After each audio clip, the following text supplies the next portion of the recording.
ओम sir नवजारी गुरुजी wattage बड़े वाटा गुरु चैतन्य सिद्ध सद्गुरु महावीर चंद्रनाथ सापकोरी चैतन्य सिद्ध सद्गुरु शंभूजरी गुरु गोरक्षनाथ बाबा कोरेश नवनाथ 84 लोकादेश अलग निरंजन आदेश। आजच्या विशेष भागामध्ये आपण 12 राशी आणि 12 राशीवरती येणारे जे चंद्रग्रहण आहे खग्रास चंद्रग्रहण, तर या चंद्रग्रहणाचे 12 राशींवरती कशा रीतीने इफेक्ट पडणारे आहेत ते आपण आज समजून घेणार आहोत। त्यामुळे जे 12 राशींचं भविष्य सांगितलं जाईल ते सर्वतोपरी पंचांग आणि आपल्या ज्योतिषशास्त्राला अनुसरून असेल। सर्वप्रथम हे समजून घ्या की चंद्रग्रहण हे नक्की होत कधी आहे। हे दिनांक होत आहे 3 मार्च 2026, वार येत आहे मंगळवार, ज्या दिवशी खग्रास चंद्रग्रहण हे असणार आहे। मुळात सर्वप्रथम हे समजून घेतलं पाहिजे की चंद्रग्रहण नक्की होत कोणत्या राशीमध्ये आहे। सिंह राशी या राशीमध्ये हे खऱ्या अर्थानं चंद्रग्रहण होत आहे। शिवाय मघा आणि त्याचबरोबर पूर्वा फाल्गुनी हे दोन्ही सुद्धा नक्षत्रे या चंद्रग्रहणाच्या अनुषंगाने ग्रसित हे होणार आहेत। म्हणजे यातून आम्ही सर्वप्रथम हा बोध घेतो की ज्यांची राशी हे सिंह असेल किंवा ज्यांची लग्न कुंडली सिंह असेल असे व्यक्तिरेखा विशेषतः जास्तपणे प्रभावित या चंद्रग्रहणामध्ये होताना दिसतील। त्याचबरोबर ज्या व्यक्तिरेखेचं जन्म नक्षत्र एकतर मघा किंवा पूर्वा फाल्गुनी असेल हे जन्म नक्षत्र सुद्धा या चंद्रग्रहणाच्या ग्रसिततेमध्ये निश्चितपणे येणारे आहेत। मुळामध्ये अष्टक जे आता चालू झालेलं आहे, अष्टमीपासून जे होणारं अष्टक आहे जे की आता येणाऱ्या पौर्णिमेपर्यंत असणारे 8 दिवस आहे हे होली अष्टकाचे आहेत। त्यामुळे हे संपूर्णतः ग्रहमान भविष्य किंवा राशी भविष्य हे त्या राशींना लागू असणार आहे। त्यामुळे चंद्रग्रहणाच्या दिवशी फक्त इफेक्ट पडेल का, तर असं नाहीये। हा इफेक्ट 8 दिवसाच्या कालखंडामध्ये पडणारा असेल, त्या अनुषंगाने तुम्ही समजून घेण्याचा प्रयत्न करावा। पहिली आपण राशी घेऊयात मेष राशी। मेष राशीच्या बाबतीमध्ये विचार केला तर शनी महाराजांचं प्रथम चरण 7.5 या राशीला चालू आहे। त्यामुळे मेष राशीच्या बाबतीमध्ये विचार केला तर कुठेतरी हे ग्रहण जे आहे ते थोडंसं उन्माद वाढवणारे किंवा ज्याला आम्ही म्हणू की थोडंसं विचाराला भाग पाडणारे किंवा चुकीच्या पद्धतीने विचारामध्ये प्रवाहित करणारे हे निश्चितपणे असणार आहे। परंतु त्याचबरोबर प्लस पॉईंट हा सुद्धा आहे की या 8 दिवसाच्या कालखंडामध्ये किंवा ग्रहणाच्या पिरियडमध्ये एखादी मोठी धर्मयात्रा किंवा एखादी मोठी भक्ती भावनासाठी तुम्ही करत असलेलं कोणतंही जागरण असेल, जागर असेल किंवा देवताप्रती तुम्ही करत असलेलं कोणता एखादा संकल्प असेल तो पूर्णत्वाला जाण्याचा सुद्धा योग या ग्रहण कालखंडामध्ये येणार आहे। त्यामुळे मेष राशी ही सर्वतोपरी ग्रसित होणारी नसून चांगले आणि त्याचबरोबर वाईट सुद्धा परिणाम हे समतोल राखणारी या ग्रहणाच्या 8 दिवसाच्या कालखंडामध्ये बनत आहे। त्यामुळे मेष राशी यांच्यासाठी हे ग्रहमान हे ज्याला आम्ही म्हणू की 50-50% वरती असणाऱ्या या ग्रहणाच्या कालखंडामध्ये असेल। त्यामुळे तुम्ही स्वतःहून कोणतीही गोष्ट करायला जरी गेला, ती गोष्ट जरी चुकत असेल तरी सुद्धा दैवी कृपेने किंवा देवी देवतांच्या सानिध्यात असल्यामुळे तुम्हाला योग्य ती बुद्धी हे तुम्हाला साथ देणार आहे। त्यामुळे ही राशी म्हणजे मेष राशी या राशीसाठी हे ग्रहण नॉर्मल स्वरूपाचे जाणारे संकेत दिसत आहेत। दुसरी राशी येत आहे वृषभ राशी। वृषभ राशीसाठी विशेषतः विचार केला तर बिझनेस मध्ये ताणतणाव किंवा तुमच्या बरोबर असलेले पार्टनरशिप मध्ये असलेले व्यक्तिरेखा यांच्याबरोबर ताणतणाव, अचानकपणे कोणत्याही पद्धतीचा आकस्मिक उद्भवणारे संपत्तीचा अव्यय होण्याचे चान्सेस या ग्रहण कालखंडामध्ये बनत आहेत। त्याचबरोबर जर तुम्ही सानिध्यामध्ये भगवंताच्या असाल, देवी देवतांची उपासना करत असाल तर याच परिस्थितीचा उलटा असर वृषभ राशीवरती होताना दिसणार आहे। म्हणजेच मोठी डील होण्याचे चान्सेस सुद्धा या ग्रहण कालखंडामध्ये वृषभ राशीला बनतील। तुमचे कोणी पार्टनर असतील, कोणी तुमची टीम असेल, त्या टीमचा त्या पार्टनरचा तुम्हाला जास्तीत जास्त सहवास लाभण्याचं दिसणार आहे। त्याच अनुषंगाने विचार केला तर एखादी बरेच दिवस मोठी इन्व्हेस्टमेंट करून ठेवलेली असेल किंवा एखादा मोठा तुमचा प्रोजेक्ट चालू असेल, एखाद्या विषयावरती तुमचं काम चालू असेल तर ते सुद्धा या 8 दिवसाच्या कालखंडामध्ये या ग्रहण कालावधीच्या दरम्यान कुठेतरी पूर्ण होताना दिसणार आहे। त्यामुळे वृषभ राशीच्या लोकांना सर्वतोपरी विचार केला तर हे सुद्धा ग्रहण 50-50% जाणार आहे, जसे की मेष राशीला जाणार होते। म्हणजेच जर तुम्ही देवी देवतांच्या सानिध्यामध्ये राहत असाल, देवी देवतांची उपासना साधना करत असाल, मार्गस्थ होत असाल तर निश्चितपणे तुम्हाला या ग्रहणाचा इफेक्ट फारसा काही जाणवणार नाही। तिसरी राशी घेऊयात मिथुन। मिथुन राशीच्या बाबतीमध्ये विचार केला तर इन्कम सोर्सेस वाढवणारं हे 8 दिवसाचा कालखंड तुम्हाला लाभेल। तुमचे जे इन्कम आहेत किंवा अचानकपणे होणारा धनलाभ आहे, अचानकपणे एखाद्या मिळकतीचा किंवा अचानकपणे मिळणारी कोणती पैशाची किंवा सुवर्णाची देवाणघेवाण होण्याची योग या 8 दिवसाच्या कालखंडामध्ये मिथुन राशीच्या लोकांना पाहायला मिळतील। परंतु याच कालखंडामध्ये तुमचे मोठे बहीण किंवा मोठे भाऊ किंवा लहान बहीण किंवा लहान भाऊ यांचा हस्तक्षेप झाल्यामुळे तुमच्या कार्यामध्ये रुकावट होण्याचे चान्सेस सुद्धा मिथुन राशीच्या व्यक्तिरेखेंना या 8 दिवसाच्या कालखंडामध्ये फेस करावं लागणार आहे। तुम्ही तुमच्या भाऊ बहीण यांच्याशी कोणत्याही पद्धतीचे वाटाघाटी न करण्याचा प्रयत्न करा। तुमचा सहभाग नसेल एखाद्या विषयामध्ये तर त्यामध्ये तुम्ही ढवळाढवळ करण्याचं बंद करा। नको असलेल्या परिस्थितीमध्ये तुमच्यामुळे एखादी गोष्ट उद्भवू शकते हे टाळण्याचा आवश्यक प्रयत्न या मिथुन राशीच्या लोकांनी केला पाहिजे। शांततेने जर तुम्ही राहिलात तर निश्चितपणे हे ग्रहण कालखंड किंवा होली अष्टकचा जो कालखंड आहे हा कुठेतरी तुम्हाला ठीकठाक जाण्याचे असर या ग्रहण कालखंडामध्ये दिसत आहेत। परकीय किंवा ज्याला म्हणू की परस्त्री असेल, परपुरुष असेल किंवा नको त्या व्यक्तिरेखेच्या संपर्कात येणं असेल शक्यतो टाळलेलं कधीही उचित राहणार आहे। कारण बऱ्याच वेळा चुकीची बुद्धी तुम्हाला या ग्रहण कालखंडामध्ये प्राप्त होण्याचे संकेत सुद्धा हे दिसत आहेत। त्यामुळे अचानकपणे कोणती तरी दुर्भाग्यपूर्ण घटना घडण्याचे चान्सेस सुद्धा मिथुन राशी लोकांना बनतील। त्यामुळे मॅक्झिमम प्रयत्न आपण या 8 दिवसाच्या कालखंडामध्ये भगवानाच्या सानिध्यामध्ये राहण्याचा केला पाहिजे। पुढची राशी आहे कर्क। कर्क राशीच्या बाबतीमध्ये विचार केला तर अचानकपणे उद्भवणारे खर्च किंवा अचानकपणे उद्भवणारी अशी परिस्थिती असेल, तुमचे मुलं बाळे असतील असेल, तुमचे आई वडील असतील किंवा तुमची पत्नी असेल किंवा तुमच्या बिझनेसमध्ये कोणी असलेले व्यक्तिरेख असतील, या अचानकपणे कोणता ना मोठा एखादा खर्च काढण्याचे संकेत हा ग्रहण कालखंडाचे 8 दिवस या कर्क राशीच्या लोकांना दिसत आहेत. तुम्ही जर स्वतः वाया घालवत नसाल, एखादा पैसा असेल, एखादी इन्कम सोर्स असेल, परंतु अचानकपणे तुमची इस्टेट, तुमचा इन्कम हा तुमच्याच घरातील व्यक्तिरेखा, तुमचाच पार्टनर, तुमच्याच घरातला कोणीही व्यक्तिरेखा कुठेतरी घालवून टाकेल, अशा पद्धतीचे योग हे या कर्क राशीच्या लोकांना बनत आहेत. त्यामुळे विशेषतः कर्क राशीच्या लोकांनी प्रयत्न हा केला पाहिजे. स्वतः एकतर कर्क राशीचे व्यक्तिरेखा असल्यामुळे तुम्ही शांत स्वभावाचे असतात, तुमचं नेचर, तुमची बुद्धिमत्ता ही कुठेतरी विचारपूर्वक पुढे जाणारे असते, परंतु आजूबाजूचे जे लोक असतात, ज्याला चांडाळ चौकडी म्हणूयात, हे तुम्हाला सुधरू देत नाही. त्या अनुषंगाने तुम्ही 8 दिवसाच्या कालखंडामध्ये विशेषतः तुमच्यापेक्षा लक्ष तुमच्या घरातल्या लोकांवरती ठेवणे तितकंच महत्वाचं आहे. आणि कुठे ना कुठे जे व्यय होणारे पैसे आहेत, खर्च आहेत, त्याला ब्रेक कसा लागेल आणि ती इन्व्हेस्टमेंट असेल, गुंतवणूक असेल, कुठेतरी नेक्स्ट ह्याच्यामध्ये आपण कशी करूयात किंवा ते तुम्हाला समजून सांगण्याची परिसीमा ही तुम्हाला 8 दिवसा कालखंडामध्ये करावी लागेल. त्यामुळे कर्क राशीच्या लोकांना विशेषतः 8 दिवसा कालखंड हा जास्तीत जास्त पैसा वाचवण्यासाठी प्रयत्न करणारा बनत आहे. त्यामुळे चुकीच्या गोष्टींमध्ये, चुकीच्या वे मध्ये तुम्ही इन्व्हेस्टमेंट करणे किंवा जर जिथे गरज नसेल तिथे पैसा गुंतवणे हे शक्यतो कर्क राशीच्या लोकांनी या 8 दिवसा कालखंडामध्ये टाळलं पाहिजे. त्याच अनुषंगाने कर्क राशीच्या लोकांना अचानकपणे सर्दी पडसे किंवा अचानकपणे छातीच्या विकार किंवा अशा पद्धतीचे काही गोष्टी आहेत, त्याला सामोरं सुद्धा लोक जाताना दिसेल. म्हणजे अचानक पद्धतीने कोणतं तरी दुखणं उद्भवण्याचे चान्सेस सुद्धा कर्क राशीच्या लोकांना या 8 दिवसा कालखंडामध्ये विशेषतः बनत आहेत. त्यामुळे थोडंसं प्रिकॉशन घेणं, काळजी घेणं सुद्धा महत्वाचं आहे. पुढची राशी आहे सिंह राशी. ग्रहणाच्या कालखंडामध्ये सर्वात जास्त इफेक्ट होणारे या 2 राशी आहेत, त्यातील पहिली राशी होणार आहे सिंह राशी. सिंह राशीच्या लोकांनी सर्वतोपरी सर्वप्रथम प्रिकॉशन हे घेतलं पाहिजे. स्वतःची कोणत्याही पद्धतीने हानी होता कामा नये. म्हणजे तुम्ही घरात जरी असाल तर अचानकपणे तुम्ही भाजी कापत असाल तर कट लागणे किंवा अचानकपणे तुमच्या पायाला इजा होणे, अचानकपणे हातावरती कोणत्या ना कोणती वस्तू आदळणे, पडणे, त्याचं ग्रहमान हे या 8 दिवसा कालखंडामध्ये सिंह राशीला बनत आहे. याच्यानं आम्ही हा बोध घेतो की अचानकपणे उद्भवणारी जी परिस्थिती आहे किंवा कोणत्याही पद्धतीचे ऍक्सिडेंट होणारे जे योग आहे त्याच्यापासून पूर्णतः आपण वाचण्याचा प्रयत्न सिंह राशीच्या लोकांनी या कालखंडामध्ये केला पाहिजे. तुम्ही सरळ वाहन चालवत आहात, तुमची दिशा बरोबर आहे, तुमचा स्पीड कमी आहे, परंतु समोरून व्यक्तिरेखा अचानकपणे येत आहे आणि तुमच्या गाडीला ठोसर मारत आहे, यातनं तुमची हानी होण्याचे चान्सेस या सिंह राशीच्या लोकांना 8 दिवसाच्या कालखंडामध्ये दिसत आहेत. विशेषतः कोणत्याही पद्धतीचा धातू असेल, वीट, सिमेंट किंवा अशा भिंती किंवा असे लोखंडी वस्तू, जे धारदार अस्त्र असतात, यासारख्या वस्तू, अशा या सर्व वस्तूंपासून थोडंसं लांब राहणं या 8 दिवसा कालखंडामध्ये सिंह राशीच्या लोकांना विशेषतः बनत आहे. स्वतःची बुद्धी शांत ठेवण्याचा प्रयत्न आवश्यकपणे सिंह राशीच्या व्यक्तिरेखेने करणं तितकंच महत्वाचं आहे. कारण अचानकपणे तुमचा जुना असलेला शत्रू हा तुम्हाला उपद्रव करू शकतो.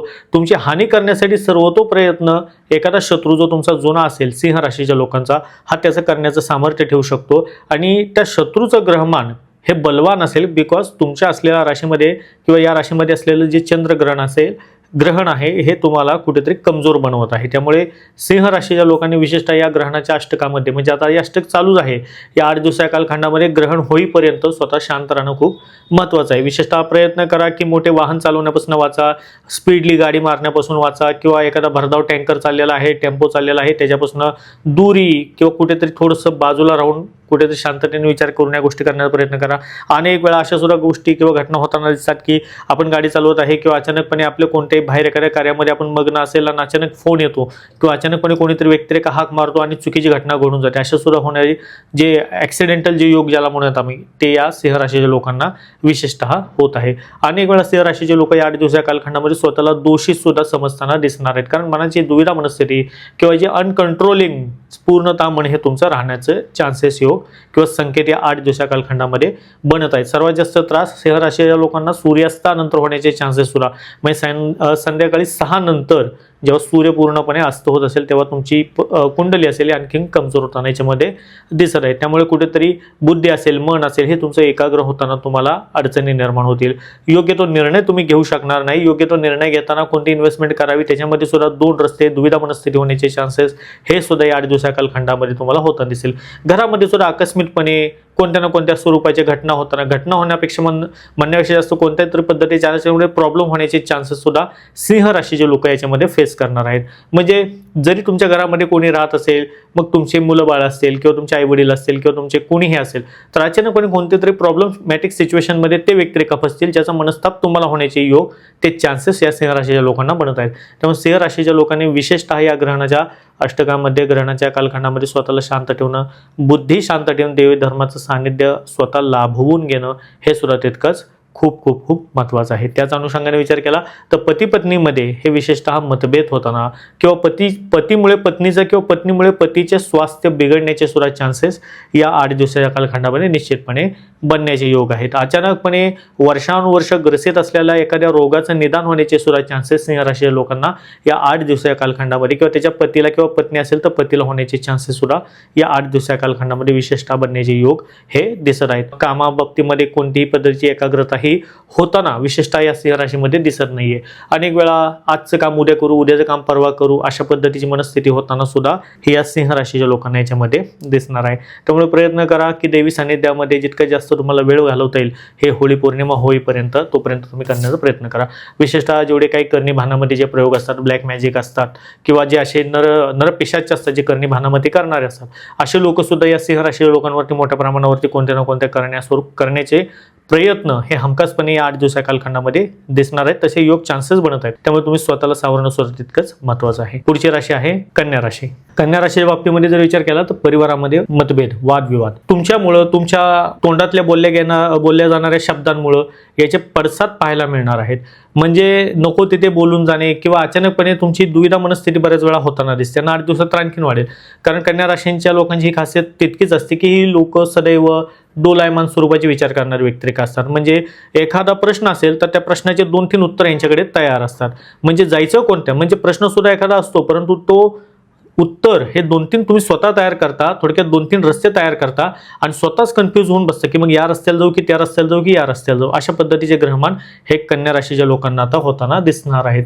विशेषतः तुमच्या घरामध्ये तुमचे आई वडील असेल, पत्नी असेल, मुलं बाळ असतील यांच्याशी बोलताना तारतम्य बाळगून किंवा कुठेतरी व्यवस्थित आपण ज्याला म्हणूयात ना की आपल्या मुखी साखर ठेवून बोलण्याचा प्रयत्न अवश्यपणे करा. कारण बऱ्याच वेळा कन्या राशीचे लोक ह्या गोष्टीला फेस करतात असतील की त्यांच्या मनामध्ये असलेली जी स्थिती आहे ते शक्यतो लवकर एकदा बोलून दाखवतात. आणि बोलून दाखवायची वेळ जर आली तर त्यांच्या मनामध्ये साठलेले जे काय भरमसाठ ज्या सर्व गोष्टी असतात ते एका वेळीच ते सर्वच्या सर्व बोलून तुम्ही मोकळे होता. आणि ज्यावेळेस तुम्ही रागाला जाता, रागाला गेल्याच्या नंतर रागाच्या भरामध्ये इतरांपेक्षा जास्त स्वतःची हानी करून घेण्याची योग या कन्या राशीच्या लोकांना बनतात. बरेच वेळा हे पाहण्यात आलेलं आहे. त्यामुळे कन्या राशीच्या लोकांनी विशेषतः कोणत्याही स्वरूपाचं घरामध्ये गदारोळ स्वतःमुळे आपल्यामुळे माजणार नाही याचं प्रिकॉशन खऱ्या अर्थी तर घेतलं पाहिजे. बरं, तुम्हाला कळत असेल की चूक तुमची नाहीये, घरातल्याच व्यक्तिरेखेंची आहे किंवा पार्टनरची आहे किंवा तुमच्या बिझनेसमध्ये असेल तर बिझनेसच्या पार्टनरची किंवा तुमच्या क्लायंटची असेल, तरी सुद्धा थोडंसं आपणच कमी आहोत असं समजून तुम्ही जर या गोष्टी फेस करण्याचा प्रयत्न केला तर निश्चितपणे हे सुद्धा 8 दिवस तुमचे कालखंड इझिली तुम्हाला सहजगत्या पुढे जातील. त्याचबरोबर कोणत्याही पद्धतीची अचानक दुर्घटना होण्याचे योग सुद्धा कन्या राशीच्या लोकांना बनत आहेत. विशेषतः जे जनावरे असतील किंवा 4 पायाचं जनावर असेल, ज्याला शेंगा आहेत किंवा कोणत्याही जनावरापासून, सरीसृपांपासून, पशु पक्ष्यांपासून सावध राहण्याचे योग कन्या राशीच्या लोकांना बनत आहेत. कारण अचानकपणे अनेक वेळा पाहतो की एखादा आपल्याला किडा जरी चावला तरी सुद्धा अंगावरती मोठमोठे पुरळ येताना दिसतात, फोड अचानकपणे येतात. तेव्हा सुद्धा माणूस व्यथित होतो किंवा काळजीत पडतो की आता याला काय लावलं पाहिजे, कोणता मलम लावला पाहिजे. म्हणजे ही जी मनस्थिती होते ना, ही होण्याचे चान्सेस या कन्या राशीच्या लोकांना दिसणार आहेत. त्यामुळे पावलं जपून टाकणं महत्त्वाचं कालखंड या कन्या राशीच्या लोकांना होत आहे. विशेषतः धनाचा व्यय किंवा संचय हे करण्यापूर्वी सुद्धा इन्व्हेस्टमेंट असेल किंवा एखाद्या ठिकाणी पैसा जरी द्यायचा असेल तर हे सर्व गोष्टी तुम्ही पुढे सरकवण्याचा प्रयत्न करा. म्हणजे 8 दिवस तर करूच नका. अनेक वेळा सुद्धा परिस्थिती उद्भवते की अचानकपणे एखाद्या मित्र असेल, घरातलाच व्यक्ती असेल, त्याला पैशाची गरज पडते आणि तो तुमच्याकडे येतो आणि तुम्हाला पैसे मागतो. उधारीच्या स्वरूपामध्ये असेल, उसने असेल किंवा काहीतरी कालावधीसाठी लागतात म्हणून दे म्हणून असेल, तर हे सुद्धा न देण्याचा प्रयत्न करा. कारण हे ग्रहमान तुमच्या पैशासहित परिवारातील सदस्यांना हानी पोहोचवणारं बनत आहे, विशेषतः तुमच्यामुळे. त्यामुळे कन्या राशीच्या लोकांनी स्वतःला शांत ठेवून बुद्धी टाळेवरती ठेवून सर्व गोष्टी करण्याचा प्रयत्न अवश्यपणे करण्याचा प्रयत्न करा. पुढची राशी आहे तुळ. तुळ राशीच्या लोकांना विशेषतः इन्कम मध्ये रुकावट येण्याचे चान्सेस आहेत. तुमचा व्यापार असेल, व्यापारामध्ये तुम्ही आजपर्यंत अनेकांना उधारी दिलेली असेल किंवा काही जणांची उधारी आहे ते तुमचे रिटर्न येणं असेल किंवा तुम्ही घरामध्ये असाल, तुमच्या पै पाहुण्याला पैसे दिलेले असेल तर ते आजपर्यंत येत नसतील. नोकरीमध्ये असाल तर नोकरीमधल्या व्यक्तिरेखांना कोणी तुम्ही पैसे दिलेले असेल तर ते येत नसतील. तर याच्यामध्ये रुकावट येण्याचे योग याच्यामध्ये बनत आहेत.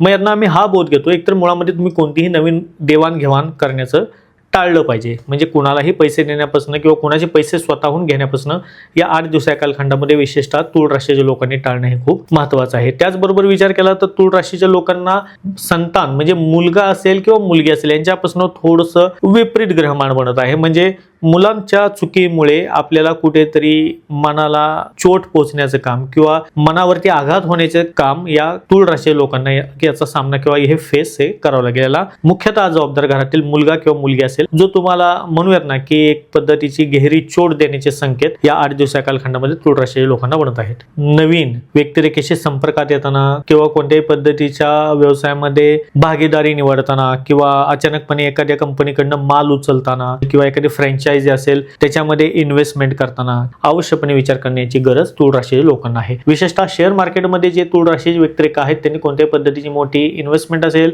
बाईंग असेल अथवा सेलिंग असेल याच्यापासून या 8 दिवसाच्या कालखंडामध्ये थोडंसं ग्रहण होईपर्यंत लांब राहिलेलं कधीही बेस्ट असणार आहे. कारण चुकीची बुद्धी निर्माण झाल्यामुळे भविष्यामध्ये होणारे मोठे तोटे हे तुम्हाला सहन करावे लागतील. त्या अनुषंगाने तूळ राशीच्या लोकांनी थोडंसं वैवाहिक असेल, वैचारिक असेल, आर्थिक असेल, पैशाच्या बाबतीमध्ये असेल किंवा सामाजिक असेल, ह्या सर्व गोष्टीमध्ये निर्णय घेण्यापूर्वी थोडासा विचारपूर्वक आणि हे 8 दिवस मुळामध्ये आपले नाहीतच हे मानून त्याच्यानंतरचा जो कालखंड आहे तो यापेक्षा तरी निश्चितपणे चांगला तुमच्यासाठी असणार आहे. त्यामुळे तूळ राशीच्या लोकांनी सुद्धा कुठेतरी विचारपूर्वक निर्णय घेण्याचा योग हा या 8 दिवसाच्या होळी पौर्णिमेपर्यंत बनलेला आहे. वृश्चिक राशी राशीच्या बाबतीमध्ये विचार केला तर यांच्यापेक्षा जास्त त्रास यांच्या आईला सहन करावा लागेल अशा पद्धतीचं ग्रहमान या वृश्चिक राशीच्या व्यक्तिरेखांना बनत आहे. अचानकपणे आई असेल, मुलगा असेल किंवा आई असेल, मुलगी असेल यांच्यातले नातेसंबंध बिघडताना दिसणार आहेत. किंवा बरेच वेळा असं होतं की आपण घरामध्ये जर एकत्रित राहत असेल तर असून सुद्धा घरामध्ये एकत्र असून सुद्धा आपले नातेसंबंधामध्ये खूप मोठा दुरावा निर्माण झालेला असतो. जे काय तुमची विचार करण्याची क्षमता आहे ही तीव्रतेची असते. वृश्चिक राशीच्या बाबतीमध्ये अनेक वेळा हे सुद्धा पाहण्यात आलेलं आहे की व्यक्तिरेखांचं जे मन आहे, जे माइंड आहे हे जरी स्वच्छ असेल परंतु जी तुमची व्यक्त करण्याची जी ताकद आहे ना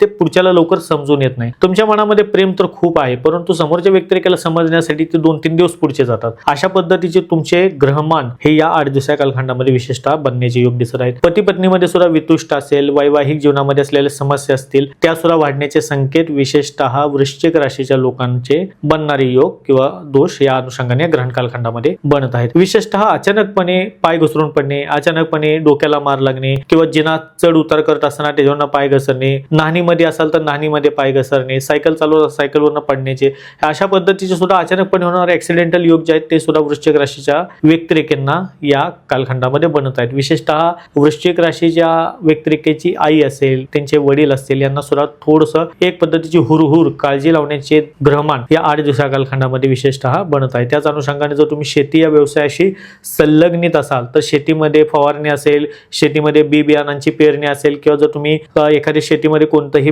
पीक घेत असाल किंवा जे काही गोष्टी तुम्ही करत असाल ते थोडंसं एखाद्या एक्सपर्टला विचारून करून तुम्ही जर करण्याचा प्रयत्न केला तर त्यातनं सुद्धा तुम्हाला फायदा मिळेल. अदरवाईज यातनं हे ग्रहमान असं बनत आहे की तुमच्या चुकीच्या केल्या जाणाऱ्या कृत्यामुळे त्याची शिक्षा हे दुसऱ्यांना भेटण्याचे योग या वृश्चिक राशीच्या लोकांना बनत आहेत. त्यामुळे विचारपूर्वक निर्णय करून विशेषतः संपूर्णतः तुमच्या राशीला बनत आहेत. त्यामुळे वृश्चिक राशीच्या लोकांसाठी सुद्धा या होळी पौर्णिमेपर्यंत जे ग्रहमान आहे ते विशेष असं काही लाभप्रद दिसत नाहीये. त्यामुळे तुम्ही सुद्धा शांततेने आणि संयमाने विचारपूर्वक निर्णय घेणे तितकंच महत्वाचं आहे. पुढची राशी आहे धनु राशीच्या लोकांना विशेषतः शैक्षणिक क्षेत्रामध्ये अडथळे निर्माण होण्याचे योग, जर तुम्ही बाहेरील प्रवासात असाल तर त्यामध्ये अडथळे निर्माण होण्याचे योग, त्याच अनुषंगाने जर तुम्हाला एखादी गोष्ट करायची असेल मग तुमच्या स्तरावरती असेल, सामाजिक स्तरावर असेल किंवा कोणत्याही राजकीय पटलावरती असेल तर त्याच्यामध्ये सुद्धा कुठे ना कुठे ब्रेक लागण्याचे योग हे या कालखंडामध्ये बनत आहेत. मग यातनं आम्ही बोध हा घेतो की जितकी जास्त सेवा तुम्ही दत्त महाराजांची कराल किंवा तुमच्या गुरूंप्रती तुमचं समर्पण तुम्ही ठेवाल तेवढे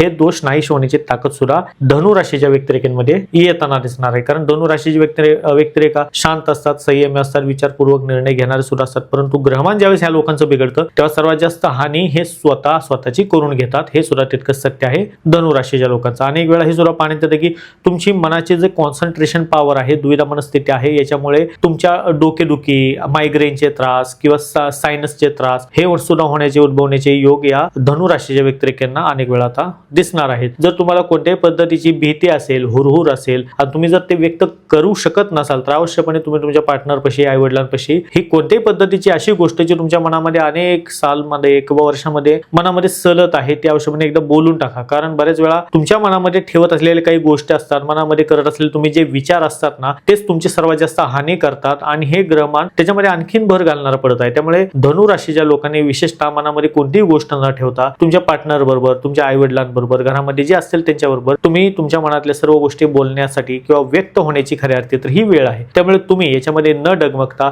शांत डोक्याने आणि स्वच्छ मनातील विचाराने तुम्ही जेवढ्या गोष्टी करायला जाल तितका जास्त फायदा तुम्ही स्वतःला करून घ्याल आणि तुमच्याबरोबर तुमचे पार्टनर, तुमच्या घरातील जे कोणी व्यक्तिरेखा राहत असतील त्यांना सुद्धा तुम्ही द्याल. अनेक वेळा ही परिस्थिती निर्माण होते की तुमची चूक नसताना तुमच्यावरची दोष येतात, आरोप येतात, आळ लागते. तर यापासून बचाव होण्यासाठी सुद्धा तुम्ही भगवंताचा सहारा घेणे आणि शांत रीतीने, शांत चित्ताने, विचारपूर्वक बोलणं. शेवटी काय आहे, एकदा बोललेले शब्द जे असतात ते बाण स्वरूपी असतात, ते भेदन करूनच टाकतात पुढच्या. जसं बाण भेदतो तसे हे शब्द असतात. म्हणून तर म्हटलं गेलेलं आहे की अंगावरचे घाव जातात परंतु बोललेले शब्द कायम माणसाच्या लक्षात राहतात. त्यामुळे कोणतेही शब्द बोलताना समोरील व्यक्तिरेखेला विचारपूर्वक बोलून भविष्यामध्ये ह्या तुम्ही बोलून गेलेल्या शब्दामुळे तुम्हाला वाईट वेळ येणार नाही तुमच्यावरती, विशेषतः हा प्रयत्न तुम्ही करायचा आहे. त्यामुळे थोडंसं विचारपूर्वक आणि सामंजस्याची भूमिका घेऊन जर तुम्ही पुढे बोलत असाल, व्यवहार करत असाल तर निश्चितपणे हे सुद्धा ग्रहमान तुम्हाला ठीकठाक जाणार आहे. थोडंसं प्रिकॉशन घेण्याची गरज आहे तर तुम्ही अवश्यपणे घ्यावी. मकर राशी. मकर राशीच्या बाबतीमध्ये जर म्हटलात तर शत्रूपासून तुम्हाला विशेषतः बचाव करण्याची गरज या कालखंडामध्ये आहे. अचानकपणे एखादा रोगाचा प्रादुर्भाव, अचानकपणे पोटदुखी, छातीमध्ये चमका मारणे किंवा कमरेच्या बाबतीमध्ये कोणते तरी अचानक किंवा स्पाइन रिलेटेड कोणत्या ना कोणत्या अचानकपणे दुखणे हे निघण्याचे चान्सेस मकर राशीच्या व्यक्तिरेखांना विशेषतः बनत आहेत. मुळामध्ये परिस्थिती बऱ्याच वेळा त्राशी सुद्धा होणार आहे, झालेलं तर तुम्हाला काहीच नसेल परंतु तुमचं मनच हे तुमचं खऱ्या अर्थी प्रथम शत्रू असते. मग ह्याच्या वेळेस आपलं मन आपल्याला काय करते की कुठेतरी जरी काय झालेलं नसेल तर डॉक्टरकडे तुम्हाला घेऊन जाईल किंवा नको त्या टेस्ट तुम्हाला करून आणायला लावेल. हे जोपर्यंत रिझल्ट येत नाही तोपर्यंत तुमच्या मनाची दुरवस्था होऊन जाईल. म्हणजे दुविधा मनस्थिती असेल, मनामध्ये एक पद्धतीचं क्लॅशेस, ह्या सर्व भावना तुमच्या मनात गदारोळ माजून टाकतील. तुमच्या पार्टनर बरोबर तुमचं पटणार नाही. विनाकारण तुम्ही बाहेर चालला असेल तर तुमच्या घरातले लोक वारंवार तुम्हाला अडवतील. ते वारंवार मला का अडवत आहेत, माझ्या कामात का अडवत येत आहेत म्हणून तुमची बुद्धी भरकटते. त्याच्यामुळे तुम्ही भांडण तंटे करता आणि बाहेर गेल्याच्या नंतर शांत राहता. घरात आल्याच्या नंतर ती शांती घरात मिळावी आणि आपण शांत राहू या विचाराने तुम्ही घरात येता. पण घरात आल्याच्या नंतर परत तेच गोष्टी होताना तुम्हाला दिसतात. या सर्व गोष्टींचा भरमसाठ भरीमार या 8 दिवसा कालखंडामध्ये आणखीन वाढणार आहे. मग यातनं मी काय केलं पाहिजे? सिंपल आहे की तुम्ही जितका जास्त शांत राहाल, माथी बर्फ जिबी साखर या अनुषंगाने जर तुम्ही चालला, समोरील व्यक्तिरेखा तुम्हाला बोलत आहे, तुम्हाला चॅलेंज करत आहे, तुम्हाला मुद्दामून उपसवत आहे, हे तुम्हाला दिसतंय. तुमच्यामध्ये ताकद आहे, बल आहे, तुम्ही करण्याचे सामर्थ्य सुद्धा ठेवता. परंतु हे ग्रहमान जर तुम्हाला विपरीत चाललेलं आहे, तुम्हाला दिसतंय ग्रहच व्यवस्थित नाहीयेत, तुम्हाला उपसवत आहेत, चुकीच्या घटनेमध्ये ओवण्यासाठी अशी परिस्थिती निर्माण करत आहेत, त्यावेळी आपण काय केलं पाहिजे? शांत राहणं सर्वात बेस्ट उपाय असणार आहे. त्यामुळे मकर राशीच्या लोकांनी विशेषतः शांत राहण्याचा प्रयत्न करावा, दैवी सानिध्यामध्ये राहण्याचा प्रयत्न करावा, बजरंग बलीची उपासना करण्याचा प्रयत्न करावा. विशेषतः सायंकाळच्या पिरियडमध्ये बाहेर न पडता संध्याकाळी तुमच्या घरामध्ये दिवाबत्ती असेल किंवा देवी धर्माचं जे सानिध्य तुम्हाला लाभत असेल, भले मग सत्संग असेल, साधना असेल, जप तप असेल, ते करण्याचा प्रयत्न करा. तितक्या जास्त फायदा तुम्हाला विशेषतः या लोकांना होणार आहे. मकर राशीच्या लोकांनी विशेषतः बजरंग बलीला शरण गेलेलं आणखीन पॉवरफुल असणार आहे, जे तुम्हाला या अष्टकामध्ये किंवा होली पौर्णिमेमध्ये लागणार जे आता ग्रहण आहे याच्यापासून तुमचा स्वतः सुद्धा बचाव निश्चितपणे करू शकेल. कारण अनेक वेळा मकर राशीच्या लोकांनी नको असलेल्या परिस्थितीचा सामना हा केलेला आहे, नको त्या चुनौती स्वीकार केलेल्या आहेत. म्हणजे तुमची जरी इच्छा नसेल परंतु आजूबाजूची परिस्थिती अशी निर्माण झाली तुमच्यामुळे, तुमच्या घरातल्यांमुळे, की ती स्वीकार, थोडक्यामध्ये ज्याला म्हणू ना की अंगावर घेणे, इतरांचं जाऊ दे पण इतरांच्या कल्याणासाठी अंगावर घेणारं हे तुम्ही मकर राशीचे लोक आहात. त्यामुळे स्वतःचा रक्षण करण्यासाठी, घरातल्या लोकांचं आणि तुमचं पटण्यासाठी सुद्धा साधनेवरती तुम्ही भर अवश्यपणे दिला पाहिजे. हे ग्रहमान टेंटेटिव्हली जर विचार केला तर 50-50% जाणार मकर राशीच्या लोकांना आहे. थोडंसं विचारपूर्वक निर्णय घेऊन पुढे जावा, तुम्हाला सुद्धा हे ठीकठाक निश्चितपणे जाईल. कुंभ राशी. कुंभ राशीच्या लोकांना सर्वात जास्त चॅलेंजिंग परिस्थिती उद्भवण्याची योग. मी जसं की म्हणलं की या ग्रहणाचा इफेक्ट हे फेस करणारे सर्वात मुख्य 2 राशी राहतील, ते म्हणजे सिंह, दुसरे म्हणजे कुंभ. कुंभ राशीचे व्यक्तिरेखा सर्वात जास्त फेस करतील त्यांचे वैवाहिक रिलेशनशिप. वैवाहिक रिलेशनशिप मध्ये मतभेद, पती पत्नीमध्ये वितुष्ट, पती पत्नीमध्ये मारहाण, पती पत्नीमध्ये असलेले वारंवार होणारे भांडण, तंटे, शिव्यागाळी याच्यामध्ये भर पडणारं वातावरण कुंभ राशीच्या लोकांना होणार निर्माण आहे. कारण तुमच्या आणि तुमच्या पार्टनरमध्ये जे काही स्पॉइल होत आहे याला जबाबदार 100% बाहेरचे व्यक्ती राहतील. म्हणजे ना चूक तुमची आहे ना तुमच्या पतीची आहे, किंवा तुम्ही पती असाल तर ना चूक तुमची आहे ना तुमच्या पत्नीची आहे, परंतु तुमच्याच भावकीतले लोक, तुमच्या आजूबाजूला असलेले विचित्र प्रणालीचे लोक, विचारसरणीचे लोक हे तुमच्या दोघांमध्ये वादविवाद लावून देण्यासाठी सक्षम असतील. आणि या गोष्टीमध्ये आणखीन तीव्रतेने भर या ग्रहण कालखंडापर्यंत होणार आहे. त्यामुळे पती पत्नीमध्ये वादविवाद, एकमेकाला मारहाण होण्यापर्यंत, एकमेकाला घाव चोट देण्यापर्यंत होण्याचे किंवा असे भांडण तंटे होण्याचे सुद्धा योग या विशेषतः 8 दिवसा कालखंडामध्ये होत आहेत. त्यामुळे आपण केलं काय पाहिजे? एक तर तुम्ही पती असाल तर पत्नी, पत्नी असाल तर पती, एकमेकांविषयी मिसअंडरस्टँडिंग करणं सर्वप्रथम तुम्ही बंद केलं पाहिजे.